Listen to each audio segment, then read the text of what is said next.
नमस्कार। DD news के सांकेतिक भाषा के इस खास बुलेटिन में आप सभी का स्वागत है। मैं हूं आपके साथ आरेंद्र। मेरे साथ मौजूद है मेरी सहयोगी मीना सिंह। शुरुआत हेडलाइंस के साथ। आम आदमी पार्टी को बड़ा झटका। सांसद राघव चड्ढा, संदीप पाठक और अशोक मित्तल ने की पार्टी के बीजेपी में विलय की घोषणा। 2/3 सांसदों के साथ होने का किया दावा।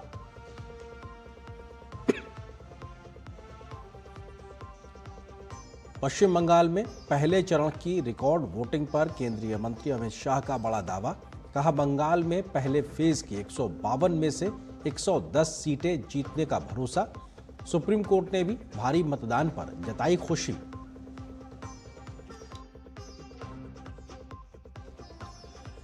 बंगाल में दूसरे चरण के चुनाव प्रचार के लिए दिग्गज लगा रहे हैं जोर। प्रधानमंत्री मोदी का दमदम और जादवपुर में विशाल जनसभा को संबोधन। दमदम में किया रोड शो। अमित शाह भी रोड शो के जरिए पार्टी के पक्ष में बना रहे माहौल। टीएमसी और कांग्रेस ने भी झोंकी अपनी ताकत। बिहार विधानसभा में सम्राट चौधरी ने हासिल किया विश्वास मत। एनडीए सरकार का किसानों, गरीबों और सुशासन के लिए काम करने का वादा। कहा, क्राइम, करप्शन, कम्युनलिज्म से नहीं होगा कोई समझौता।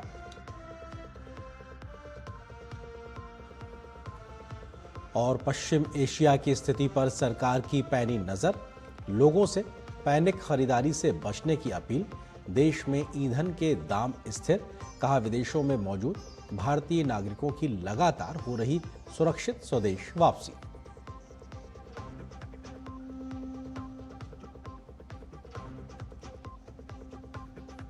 और इस वक्त की एक बड़ी खबर से आपको रूबरू कराते हैं। आम आदमी पार्टी में सबसे बड़े फूट एक तरीके से इस वक्त दिखाई पड़ रही है। पार्टी के 3 सांसदों ने कुछ देर पहले बीजेपी में शामिल होने का ऐलान कर दिया है और आम आदमी पार्टी में ये बड़ी फूट है अपने आप में। और किस प्रकार से ये खबर अपने आप में बेहद महत्वपूर्ण है, इस खबर पर बात करने के लिए हमारे सहयोगी संवाददाता अंकित मिश्र हमारे साथ में जुड़ रहे हैं। अंकित, अगर बात की जाए तो 3 सांसद राघव चड्ढा, अशोक मित्तल और संदीप पाठक ने प्रेस कॉन्फ्रेंस की, लेकिन उन्होंने 7 से 8 सांसदों का समर्थन की बात कही है। कौन कौन से ये सांसद हैं और क्या इनके पास 2/3 समर्थन है राज्यसभा में जो ये पार्टी विलय की बात कर रहे हैं बीजेपी में? देखिए, साफ तौर पर क्योंकि राजनीति में राघव चड्ढा का ये जो दाव है वो कहीं ना कहीं आम आदमी पार्टी को अब सत्ते में डालने वाला है। 2/3 जो सांसद हैं उनका उन्होंने जिक्र किया है, राज्यसभा के सांसद हैं, जिसमें उन्होंने बताया हरभजन सिंह है, राजेंद्र गुप्ता, विक्रम सहानी, स्वाति मालीवाल भी इसमें शामिल है। बाकी 3 का जिक्र आपने खुद भी किया। और इन सब के बीच ये देखना बड़ा दिलचस्प होगा कि 2 अप्रैल को कैसे आम आदमी पार्टी ने अचानक से जाकर के सेक्रेटेरिएट में बताया राज्यसभा के कि उपनेता के पद से राघव चड्ढा को हटा दिया जाए और उन्हें बोलने का समय ना दिया जाए। और उसके बाद अशोक मित्तल को बनाया। अशोक मित्तल भी आज यहाँ पर थे और उन्होंने भी साफ तौर से पार्टी से अपना रुख अलग कर लिया है और वो भी यहाँ से पार्टी के दूसरी तरफ चले गए हैं, यानी कि बीजेपी की तरफ जाते हुए नजर आए। यानी कि दूसरा उपनेता जिसको बनाया गया वो भी अब आम आदमी पार्टी को छोड़कर जा रहा है। तो यानी एक बड़ा राजनीतिक घटनाक्रम कहीं ना कहीं यहाँ देखने को मिला। और यही वजह है कि संजय सिंह जब प्रेस कॉन्फ्रेंस कर रहे हैं तो वो इसका जिक्र कर रहे हैं कि ऑपरेशन लोटस चलाया जा रहा है और लगातार पार्टी को तोड़ने की कोशिश की जा रही है। लेकिन यहाँ तो आपको सबसे पहले दर्शकों को पहले से ही पता है कि आम आदमी पार्टी में सब कुछ ठीक चल नहीं रहा था, क्योंकि आम आदमी पार्टी के ही कई अलग अलग जो नेता हैं उनका कहना रहा है कि राघव चड्ढा कभी भी फ्रंट फुट पर आ ही नहीं रहे थे। 2012 से रिश्ता रहा है आम आदमी पार्टी से, यानी कि पार्टी को बनाने वाले की जो भूमिका है वो राघव चड्ढा की रही है। तो यानी 1 दशक से ज्यादा का समय और 2022 से राज्यसभा में रहे हैं। तो यानी 28 में इनकी राज्यसभा पूरी होने वाली थी, लेकिन उससे पहले ही उनको उपनेता पद से हटा दिया गया, जिसके बाद से मालीवाल के बाद यानी स्वाति मालीवाल के बाद से राघव चड्ढा सबकी आंखों में थे। लेकिन अशोक मित्तल का नाम इसलिए भी दिलचस्प हो जाता है, जिसका जिक्र अभी थोड़ी देर पहले ही प्रेस कॉन्फ्रेंस में संजय सिंह ने भी किया कि 15 अप्रैल को उन पर ईडी का छापा पड़ता है और इसके बाद ये सब हुआ। अब ये तो सियासी समीकरण है कि किस पर क्या हुआ, लेकिन जो तस्वीर निकलकर सामने आई वो ये है कि 3 चेहरे सामने थे और बाकी के नाम उन्होंने खुद बताए। और जब उनसे पूछा गया, मीडिया की तरफ से सवाल हुआ और पूछा गया कि आगे की रणनीति क्या है, तो उन्होंने कहा शाम तक आपको पता लग जाएगा। हम भारतीय जनता अंकित। पार्टी में जा रहे हैं और सारी जो प्रक्रिया है वो पूरी है, क्योंकि हम संवैधानिक चीजों को मानते हुए आगे बढ़ रहे हैं। अंकित, राघव चड्ढा का विषय तो एक था कि उन्हें राज्यसभा में उपनेता के पद से हटाने की बात पार्टी ने की, एक नाराजगी की वजह है, लेकिन बाकी जो सांसद आज पार्टी छोड़ के विलय करने की बात कर रहे हैं, उनके पास वजहें क्या हैं? और उन्होंने आज जब प्रेस कॉन्फ्रेंस की है जिन 3 सांसदों ने, उन्होंने क्या कारण बताया, किस वजह से पार्टी के साथ में एक तरीके से छोड़ के जाना और विलय करने का वो कारण बता रहे हैं? देखिए, साफ तौर पर शुरुआत राघव चड्ढा ने की। उन्होंने ये कहा कि पार्टी भ्रष्ट और करप्ट है और अब ये एक तरीके से कॉम्प्रोमाइजिंग पोजीशन में आ चुकी है। हमने जिसकी नींव डाली थी वो अब पार्टी में है नहीं, पार्टी पूरी तरीके से भ्रष्टाचार में डूबी हुई है। ये राघव चड्ढा ने भी कहा और बड़े मन के साथ, या यूं कहूं भारी मन के साथ, अशोक मित्तल ने भी इसका जिक्र किया। तो यानी देखना, ये सबसे ज्यादा दिलचस्प हो गया कि पार्टी रोक नहीं पाई। आप ये सोचिए जरा कि जिसको उपनेता बनाया गया राघव चड्ढा को हटा करके, वो भी आज यहां पर प्रेस कॉन्फ्रेंस में मौजूद था और वो भी पार्टी से अलग अपने सुर को अख्तियार करता नजर आया। तो यानी साफ तौर पर पार्टी में टूट जो है वो नजर आ रही है और बड़ी चोट कहीं ना कहीं पार्टी को मिलती हुई दिख रही है, क्योंकि जिन पर उसने दाव लगाया वो सारे धराशायी हो गए। और सबका एक आरोप है कि पार्टी भ्रष्ट है। पार्टी में एक चीज जो सबसे ज्यादा देखा जा रहा है वो कॉम्प्रोमाइजिंग पोजीशन है। और तो और पार्टी दूसरी तरफ आम आदमी पार्टी है, वो इन पर आरोप लगाती रही है राघव चड्ढा पर कि जो मुद्दे उनको दिए जा रहे थे वो उठा नहीं रहे थे, वो बीजेपी के अगेंस्ट में नहीं जा रहे थे, वो छोटे मुद्दे उठा रहे थे। लेकिन हकीकत तो ये भी है कि जनता वो छोटे मुद्दों से राघव चड्ढा को पसंद कर रही थी। सोशल मीडिया पर उनकी फैन फॉलोइंग किसी से छुपी नहीं है। तो यानी राघव चड्ढा ने भले ही अपना रुख अलग कर लिया हो, लेकिन पार्टी ने जो फैसला लिया उसके बाद से उन्होंने पूरा खेमा तैयार कर लिया और यह भी कहा कि सिर्फ इतने ही नहीं है, साथ के अलावा भी और हैं जो हमारे साथ खड़े हैं, जो समय आने पर आपको बताया जाएगा। तो यानी ये मानकर चले कि आम आदमी पार्टी के दिन अब गर्दिशों में जा रहे हैं, क्योंकि लगातार जिस तरह से अंतर कलह है वो अब सबके सामने निकल कर आ चुकी है। शुक्रिया अंकित, फिलहाल इस बड़ी खबर पे हमारे साथ जुड़ने के लिए। और ये पहला मौका नहीं है कि जब आम आदमी पार्टी और अरविंद केजरीवाल के साथ उनके तमाम सहयोगियों ने अपनी राहें जुदा की हैं। पार्टी के संस्थापक सदस्यों में तमाम ऐसे लोग रहे हैं जो समय समय पे पार्टी को छोड़ते रहे हैं, लेकिन इस बार पार्टी में एक बड़ी टूट ही हुई है। राज्यसभा के तमाम सांसदों ने बीजेपी में विलय की बात की है। ये अपने आप में और ज्यादा गंभीर मसला है। अब आपको सुनाते हैं कि आज जब सांसद राघव चड्ढा ने इस बात की घोषणा की, पार्टी छोड़ने की घोषणा की और अपने सहयोगियों के साथ में बीजेपी विलय की बात की, तो उन्होंने क्या कुछ आरोप लगाए, क्या कुछ बातें कही राघव चड्ढा ने, आइए आपको सुनाते हैं। जिस आम आदमी पार्टी को मैंने अपने खून और पसीने से सींचा और अपनी जवानी के 15 साल दिए, वो आम आदमी पार्टी आज पूरी तरीके से अपने सिद्धांतों से, अपने मूल्यों से, अपने कोर मॉरल और वैल्यूज से भटक चुकी है। और अब ये पार्टी देश के लिए नहीं, देश के हित के लिए नहीं, बल्कि अपने पर्सनल फायदे के लिए काम कर रही है। आप में से कई लोग पिछले कुछ सालों से मुझे ये कह भी रहे थे और मैं पर्सनली पिछले कुछ सालों से ये महसूस कर रहा था that I am the right man in the wrong party. I repeat, I am the right man in the wrong party. इसलिए आज हम ये अनाउंस करते हैं, मैं ये अनाउंस करता हूं कि मैं आम आदमी पार्टी से दूर जा रहा हूं और जनता के पास जा रहा हूं। पिछले 12 सालों में भारतीय जनता पार्टी की केंद्र की सरकार, माननीय प्रधानमंत्री नरेंद्र मोदी जी के नेतृत्व में जो सरकार चल रही है, उसने कई मजबूत ऐसे फैसले लिए जो आज से पहले नेता फैसले लेने से शायद डरते थे। और इस नेतृत्व पे जनता ने एक बार नहीं, 2 बार नहीं, 3 बार मोहर लगाई है। हम सब अपने आप को सौभाग्यशाली महसूस कर रहे हैं कि हम माननीय प्रधानमंत्री नरेंद्र मोदी जी की लीडरशिप में और गृह मंत्री अमित शाह जी की संकल्प शक्ति के साथ जुड़कर बिना रुके और बिना थके देश के लिए काम करेंगे। और यहां पर एक छोटे से ब्रेक के लिए रुकते हैं।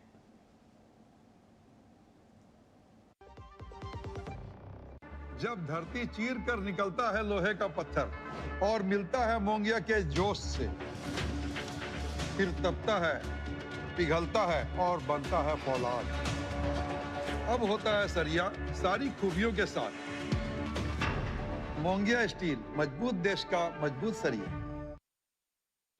क्यूआर कोड स्कैन करो, 5000 का कैशबैक पाओ। वाह, दिल बन गया। यूपीआई पिन एंटरिंग सिर्फ पैसे भेजने के लिए है। आरबीआई कहता है जानकार बनिए, सतर्क रहिए।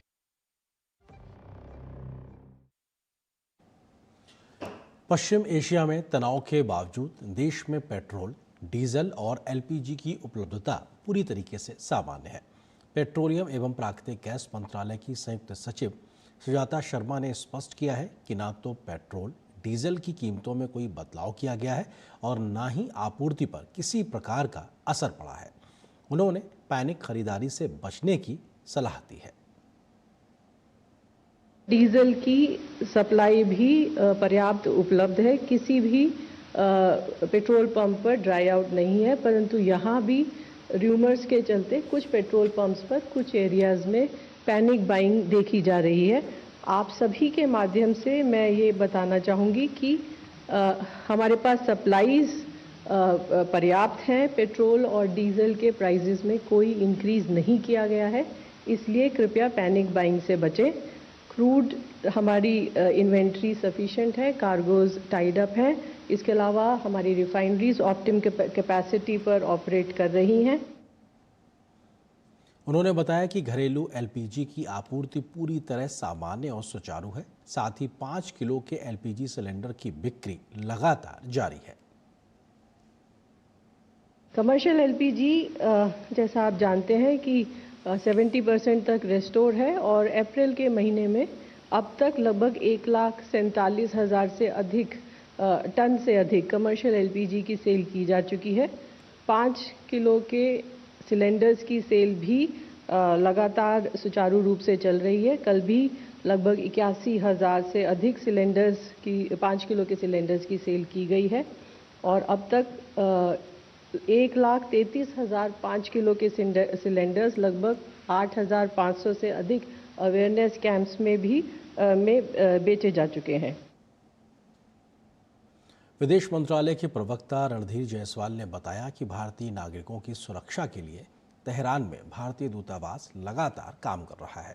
उन्होंने बताया कि अब तक 2,400 से अधिक भारतीय नागरिकों को सुरक्षित रूप से ईरान से बाहर निकाला गया है।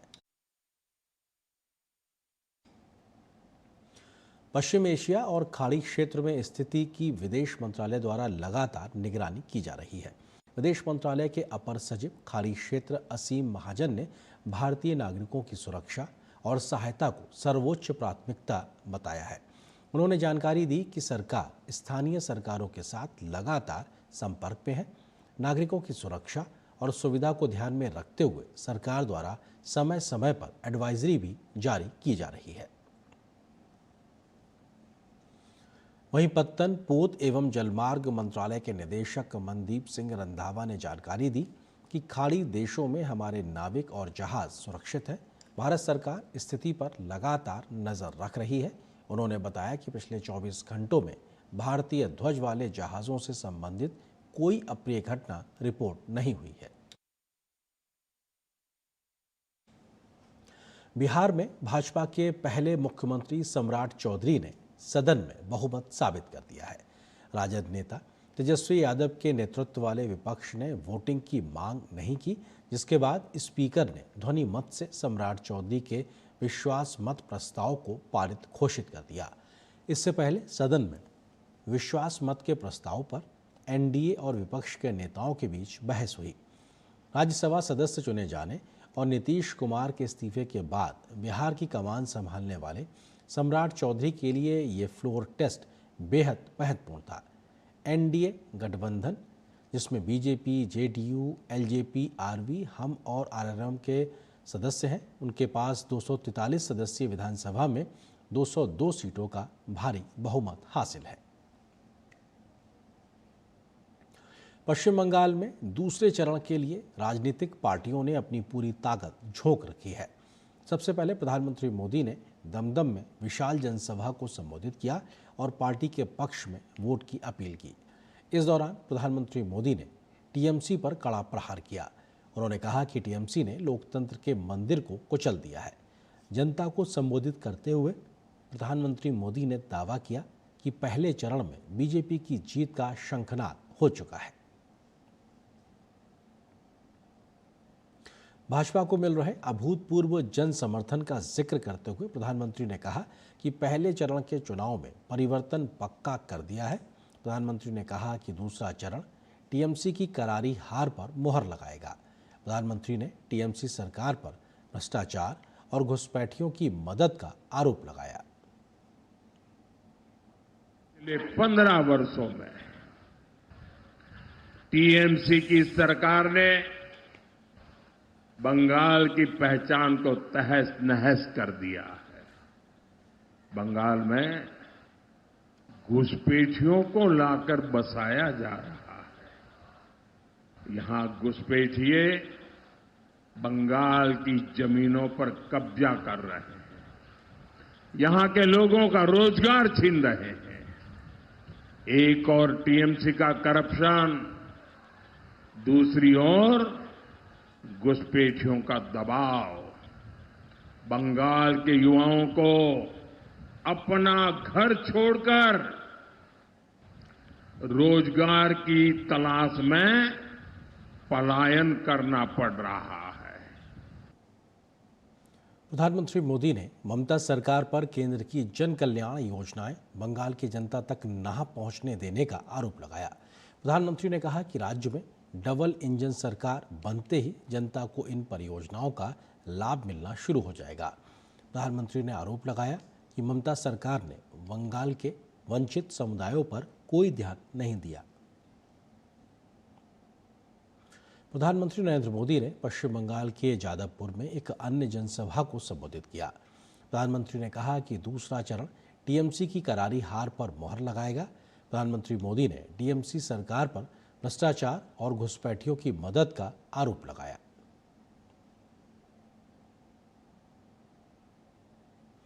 प्रधानमंत्री नरेंद्र मोदी का पश्चिम बंगाल के दमदम में भव्य स्वागत भी हुआ। प्रधानमंत्री की एक झलक पाने के लिए भारी जनसमूह उमड़ता नजर आया।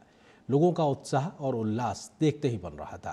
प्रधानमंत्री ने सभी का हाथ हिलाकर अभिवादन किया और इस प्रेम के लिए आभार व्यक्त किया।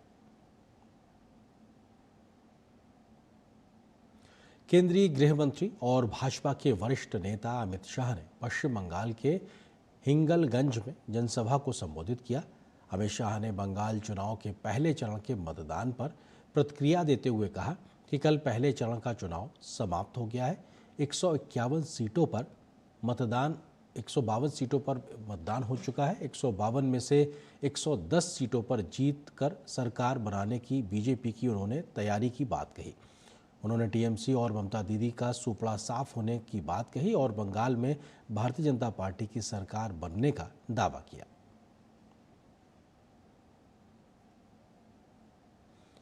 एक तरफ बीजेपी लगातार धुआंधार प्रचार कर रही है, वहीं दूसरी तरफ राज्य में सत्तारूढ़ टीएमसी और कांग्रेस में भी ताकत झोंक रखी है।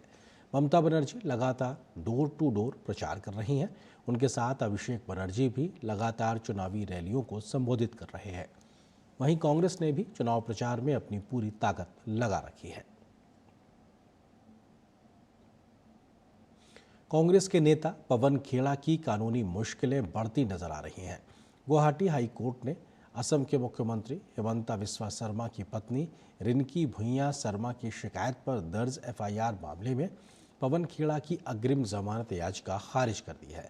अब पवन खेड़ा को आत्मसमर्पण कर नियमित जमानत के लिए आवेदन करना होगा। इससे पहले सुप्रीम कोर्ट भी उन्हें राहत देने से इनकार कर चुका है। हाई कोर्ट ने 21 अप्रैल को इस मामले में सभी पक्षों की दलीलें सुनने के बाद फैसला सुरक्षित रख लिया था। दरअसल पवन खेड़ा ने 5 अप्रैल को एक प्रेस कॉन्फ्रेंस में मुख्यमंत्री हिमंता बिस्वा शर्मा की पत्नी पर कथित तौर पर कई गंभीर आरोप लगाए थे, जिन्हें शर्मा परिवार ने पूरी तरह निराधार बताया। इसके बाद रिंकी भुइयां शर्मा की शिकायत पर गुवाहाटी क्राइम ब्रांच ने पवन खेड़ा के खिलाफ मामला दर्ज किया। इस बीच असम पुलिस की टीम पूछताछ के लिए दिल्ली स्थित उनके आवास पर भी पहुंची, लेकिन वे वहां मौजूद नहीं मिले। वहीं पूरे मामले पर भाजपा ने अदालत के फैसले का स्वागत करते हुए कांग्रेस के नेतृत्व पर भी सवाल उठाए हैं। भाजपा प्रवक्ता शहजाद पूनावाला ने एक्स पर एक वीडियो जारी कर पवन खेड़ा की आलोचना की और अदालत के फैसले को उनके लिए एक और बड़ा झटका बताया। शहजाद पुनावाला ने आरोप लगाया कि पवन खेड़ा ने झूठ के आधार पर विवाद खड़ा किया और अब जांच से बचने की कोशिश कर रहे हैं। उन्होंने राहुल गांधी पर भी निशाना साधते हुए कहा कि पवन खेड़ा का समर्थन करने पर उन्हें माफ़ी मांगनी चाहिए। साथ ही उन्होंने पवन खेड़ा से जांच एजेंसियों के साथ सहयोग करने और असम पुलिस के सामने पेश होने की अपील की।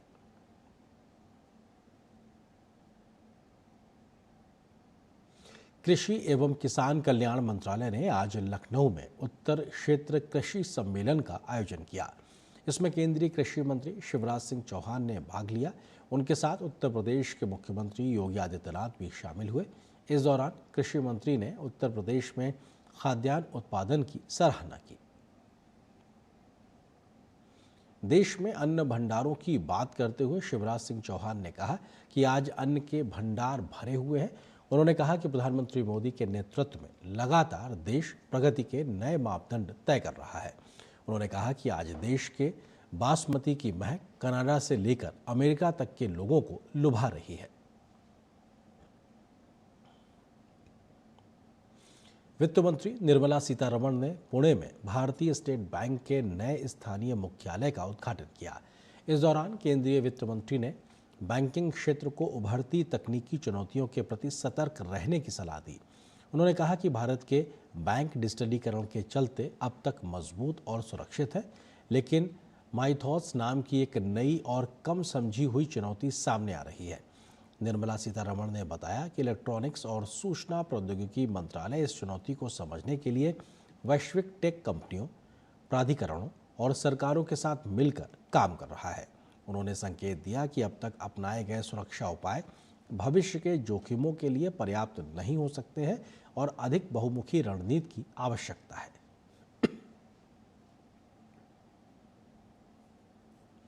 पूर्व थल सेना प्रमुख जनरल मनोज मुकुंद नरवणे सेवानिवृत्त ने अपनी अप्रकाशित पुस्तक को लेकर संसद में हुए विवाद पर सफाई दी है। उन्होंने कहा कि पांडुलिपि अभी रक्षा मंत्रालय की समीक्षा में है। ऐसे में सार्वजनिक रूप से टिप्पणी करना उचित नहीं होगा। संसद में कांग्रेस नेता राहुल गांधी द्वारा संसद में चर्चा के दौरान जनरल नरवणे की अप्रकाशित किताब का हवाला देने पर उन्होंने गहरी निराशा और नाराजगी जताई है। उन्होंने कहा कि उन्हें प्रणाली पर पूरा भरोसा है और मंजूरी मिलने के बाद ही पुस्तक प्रकाशित की जाएगी। चीन के साथ 2020 के सैन्य गतिरोध के दौरान सरकार द्वारा उन्हें अकेला छोड़ने के आरोपों को जनरल नरवणे ने खारिज किया। उन्होंने स्पष्ट किया कि उन्हें सरकार का पूरा समर्थन प्राप्त था और स्थिति के अनुसार चीनी सैनिकों पर जवाबी कार्रवाई करने का अधिकार भी था। जनरल नरवणे ने कहा कि उनकी पुस्तक में ऐसा कुछ भी संवेदनशील नहीं है, लेकिन अलग अलग स्तरों पर अलग अलग धारणाएं हो सकती हैं। उन्होंने ये भी कहा कि उन्होंने अब इस विवाद से आगे बढ़ते हुए अपनी दूसरी पुस्तक लिखी है जो प्रकाशित हो चुकी है। इसी के साथ सांकेतिक भाषा का ये विशेष बुलेटिन यहीं समाप्त होता है। मुझे और मेरी सहयोगी बीना, हम दोनों को दीजिए अनुमति। नमस्कार।